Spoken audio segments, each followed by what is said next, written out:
Hello, welcome back to our channel. Today we are bringing you an explainer covering the fourth episode of the incredible story Shadow Slave, titled Mountain King. So, I want you to picture this, all right?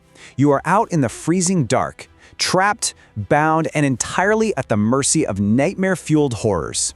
That is exactly where our protagonist, Sunny, finds himself when a sudden earth-shattering noise shatters the quiet of the encampment.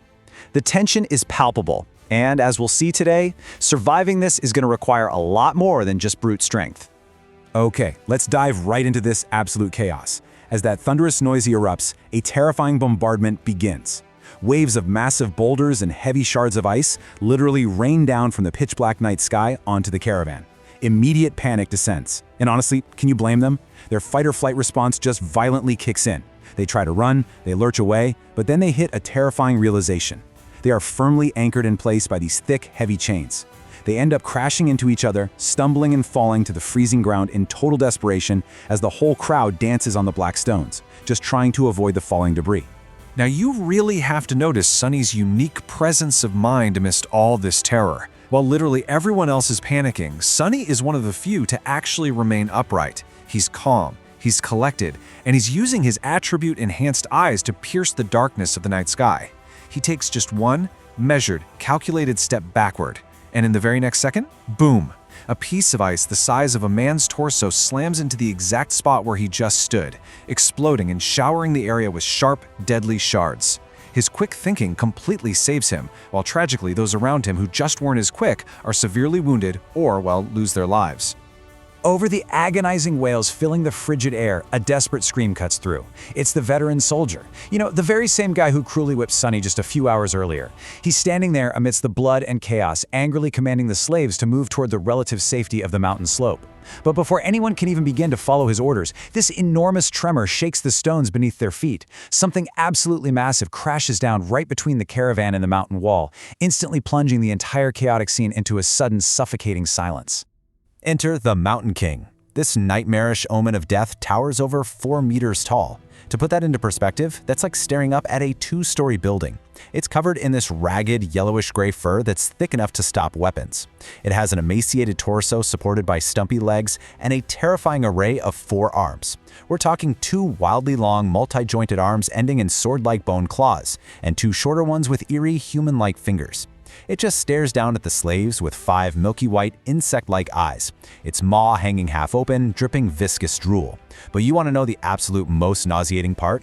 There are these worm-like shapes constantly moving and writhing just beneath its skin, and unfortunately for Sunny, he has a front row seat to this whole nightmare. The creature instantly slashes its massive claws in Sunny's general direction.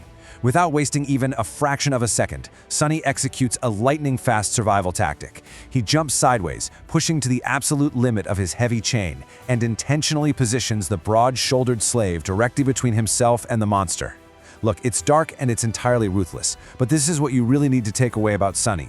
His street-honed survival instincts will override absolutely everything else. And hey, it works. Those sword-length claws slice right through the broad-shouldered man, sending streams of hot blood flying into the air and drenching Sunny, saving his life by a mere millisecond. Sunny hits the bleeding ground, and the corpse of his fellow slave violently collapses right on top of him. He's pinned. He tries to roll the heavy corpse away, but as the crowd panics and a deafening chorus of screams fills the night, the chain suddenly gives a forceful lurch. It violently twists Sunny's wrists, filling his mind with blinding, white-hot pain. He's dragged, completely disoriented, across the stones before the chain finally slackens, thanking God for small favors, right? He pushes the stubborn, heavy, dead weight off of his chest to set himself free. But just as Sunny thinks he has a minor victory, his blood completely turns to ice. With his palms still pressed against the dead slave, he feels something wriggling underneath the dead man's skin. The corpse starts to convulse violently. Right before his terrified eyes, a nightmare-inducing metamorphosis begins. Strange bone growths pierce out of the skin like jagged spikes. The dead muscles actively bulge and shift. The fingernails elongate into sharp claws. And worst of all, the face literally cracks and splits open, revealing a twisted mouth packed with rows of bloodied, needle-like fangs. The monster is creating a spawn right out of the dead slave. Sunny scrambles back as far as his chain allows, which is, a meager 1.5 meters. Across from him, another chained captive. The scholarly slave is staring at his shackles with a face as pale as a ghost, just screaming in absolute terror. The shifty slave next to him tries to run, but immediately trips because their chains are all entangled together. It's a moment of profound, paralyzing panic. I mean, being a shackled slave facing death is bad enough on its own, but being permanently chained to a violently transforming horror, it is a brutally unfair reality.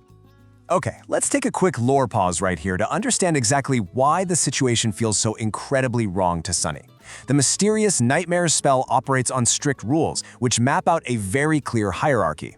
At the bottom, we have beasts and monsters, followed by demons, devils, tyrants, terrors, and titans, all the way up to the impossibly rare calamities. And let me tell you, power increases dramatically with every single tier you go up. And this brings us to a terrifying comparison. The first nightmare, which is what Sunny is currently in, is strictly supposed to be a trial for beginners. It should be populated entirely by lowly beasts and monsters. If you have the absolute worst luck imaginable, okay, maybe you face a demon. But the Mountain King?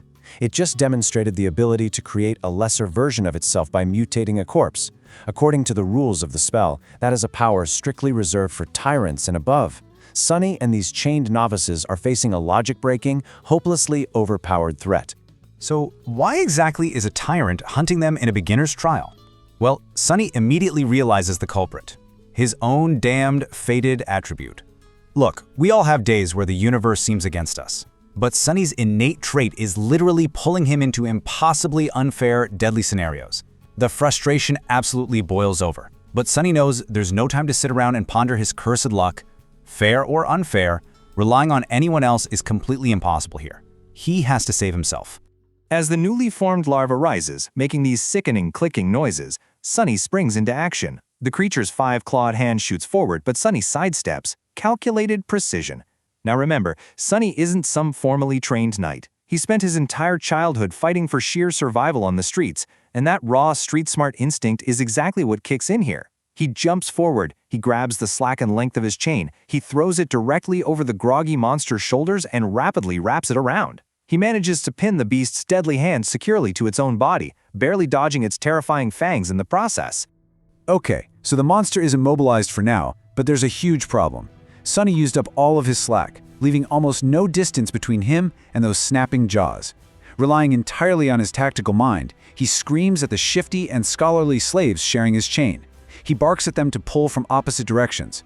Catching on quickly out of sheer desperation, they grab the chain and pull with absolutely everything they have, tightening the grip on the struggling mutant and keeping it from shaking loose. The mutant violently bulges its muscles, its bone spikes literally catching on the creaking metal as it tries to break free. Sunny knows the other slaves aren't going to be able to hold it forever. So, in a brilliant underdog move, he throws his hands up, catching the creature's neck perfectly with the short, thinner chain connecting his own wrist shackles. He quickly circles the creature, ending up back to back with it, getting himself far away from its teeth. Now, Sunny isn't strong enough to just strangle it normally, right? But by using his own back as a physical lever and dropping his entire body weight, he turns his heavy, disadvantaged shackles into a deadly weapon. What follows is an agonizing, gritty battle of pure endurance. It's simply a question of what's going to break first, the chain or the monster. Sweat and blood roll freely down Sunny's face. He pulls down with every last ounce of force he can muster, screaming through the pain. The monster writhes and clicks loudly, its sharp bone spikes violently piercing right into Sunny's back and muscles. Every single second feels like an absolute eternity as Sunny's minimal stamina rapidly drains away. But Sunny absolutely refuses to give up. He keeps pulling, the agony radiating through his wrists and his back, until finally he feels the monster's body go completely limp against him. A moment later, a faintly familiar, beautiful system voice rings out in the air, announcing his hard-fought victory. He had done it. Against all odds, he had slain the monstrous spawn. He releases the dead beast, sinking back to desperately catch his breath. However, that celebration is brutally and abruptly cut short. The scholarly slave sneers at Sunny, yelling at him not to just lay there, because the big one is still out there. And right on cue, another massive, thunderous roar echoes through the dark, freezing canyon. Sunny is forced to drag his battered, bleeding body back to his feet. The real battle hasn't even started yet, and let's be real, that massive monster isn't going to care that Sunny is already running on fumes. Which leaves us with this massive cliffhanger question. Think about it. Sunny barely survived a newly spawned larva using nothing but his heavy chains, his street wits, and the help of 2 terrified slaves. It took every single drop of his stamina and left him bleeding.